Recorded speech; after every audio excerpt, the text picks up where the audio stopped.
السلام کی بارگاہ میں التجا کرتے یا رسول اللہ میں سجدہ کی اجازت دیں.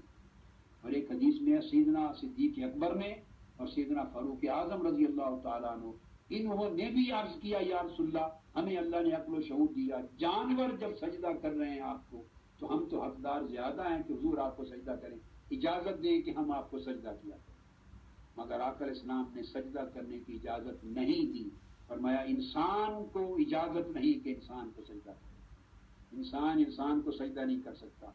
اور اگر کسی ایک انسان کا دوسرے انسان کو سجدہ کرنا جائز ہوتا تو لأمرت المرأة ان تسجد لزوجها، تو میں عورت کو، بیوی کو حکم دیتا کہ اپنے زوج کو، شوہر کو سجدہ کرے. مگر نہ اسے اجازت ہے، نہ کسی شخص کو اجازت نہیں کہ خواہ کوئی پیغمبر، نبی اور رسول بھی ہے اسے سجدہ نہیں کیا جا سکتا، یہ منع ہے شریعت میں. تو آقا علیہ السلام نے سجدے کا بوجھ ادب اور تعظیم و تکریم کے پہلو میں سجدے کا بوجھ نہیں ڈالا امت پر کہ کوئی مجھے سجدہ کرے، منع کر دیا، کیٹیگوریکلی منع فرما دیا. تو یہ آقا علیہ السلام کا جہاں حکم شریعت ہے، حالانکہ آپ کو پتہ ہونا چاہیے کہ تعظیماً سجدے آقا علیہ السلام سے قبل پہلی تمام امتوں میں جائز تھے. خود اللہ تبارک و تعالیٰ نے کروایا تعظیمی سجدہ آدم علیہ السلام کو تمام ملائکہ سے کروایا. اللہ رب العزت نے خود کروایا، تعظیماً سجدہ کروایا. وہ سجدہ عبادت نہیں تھا، کیونکہ سجدہ عبادت تو کبھی بھی جائز نہیں رہا. یہ تو اللہ کے سوا کسی کو کر دیا جائے تو کفر اور شرک ہو جائے، یہ شرک ہے، آدمی کافر ہو جاتا ہے، مسلمان ہی نہیں رہتا. وہ سجدہ تعظیم تھا جو اللہ نے کروایا. تو تعظیمی سجدہ آدم علیہ السلام کے وقت سے لے کر تمام امتوں میں جگ رہا، حتیٰ کہ حضرت یوسف علیہ السلام کو خواب میں بھی آپ نے جو دیکھا کہ سورج، چاند اور 11 ستارے سجدہ کر رہے ہیں. آپ کے والد گرامی سیدنا یعقوب علیہ السلام نے اس کی تعبیر بتائی.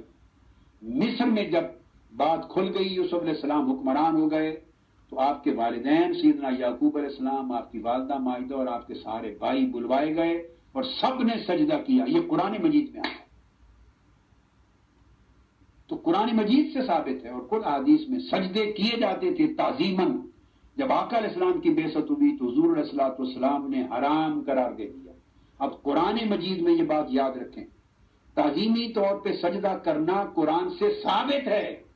آدم علیہ السلام کو بھی کرایا گیا، یوسف علیہ السلام کو بھی کرایا گیا، اور قرآن نے دونوں کو مینشن کیا. تو تعظیمی سجدے کیے جاتے تھے، اس کا ثبوت تو قرآن میں ہے.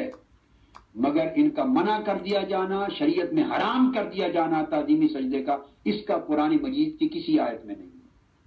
تعظیمی سجدے کو حرام کر دینا یہ قرآن میں نہیں آیا. اس کا جائز ہونا، اس کا ذکر قرآن میں آیا ہے پہلی امتوں میں. حرام کس نے کیا؟ یہ رحمت مصطفیٰ ہے صلی اللہ علیہ وسلم اپنی امت کا. آقا علیہ السلام نے امت کے لیے حرام کر دیا، کیٹیگوریکلی حرام کر دیا.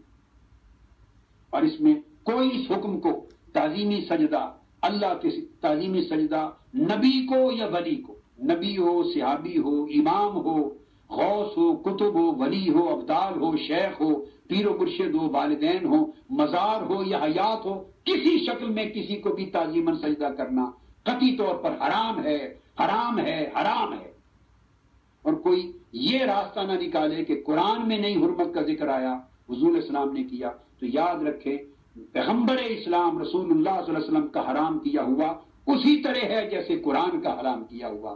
رسول اللہ صلی اللہ علیہ وسلم کا حلال کردہ حکم اسی طرح ہے جیسے قرآن کا حلال کردہ.